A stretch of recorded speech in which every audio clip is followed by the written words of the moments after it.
चला तर मंडळी, सविताज किचनमध्ये तुमचे स्वागत आहे. सर्वांना नवीन वर्षाच्या व गुढीपाडव्याच्या खूप खूप शुभेच्छा. आज सण गुढीपाडव्याचा, त्यामुळे आपण बनवत आहोत स्पेशल दुधी भोपळ्याचा हलवा. दुधीचा हलवा बनवण्यासाठी मी इथे 1 किलो दुधी सोलून किसून घेतला आहे.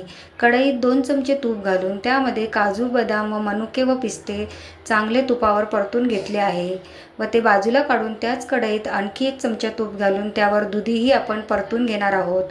दुधीमधील सर्व पाणी आटल्यावर आता अर्धा लिटर फुल क्रीम दूध घालून आपण ते चांगले हलवून घेऊया व अर्धे दूध त्यात राहिल्यावर आपले फ्राय केलेले ड्रायफ्रूट्स आपण थोडेसे कुटून त्यात घालूया. राहिलेले दूधही आपण आटवून घेऊया, त्या दुधाचाच खवा तयार होईल. आता यात पाव किलो साखर घालून ती चांगली हलवून साखरेचे पाणी आटेपर्यंत आपण त्याला चांगले हलवून घेऊया.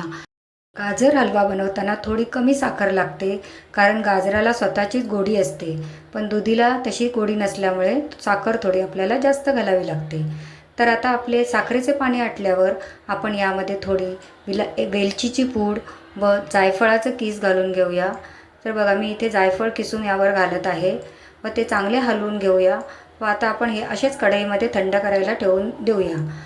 वरून थोडे अजून ड्रायफ्रूटने गार्निश करून आपला हा हलवा खाण्यासाठी तयार आहे. तर गुढीपाडव्यासाठी तुम्हीही असा हलवा बनवा, खा व तुम्हाला कसा वाटला ते मला कमेंट करून नक्की सांगा. अशाच नवनवीन पारंपरिक रेसिपीसाठी चॅनलला शेअर, लाईक व सबस्क्राईब करायला विसरू नका. थँक्यू.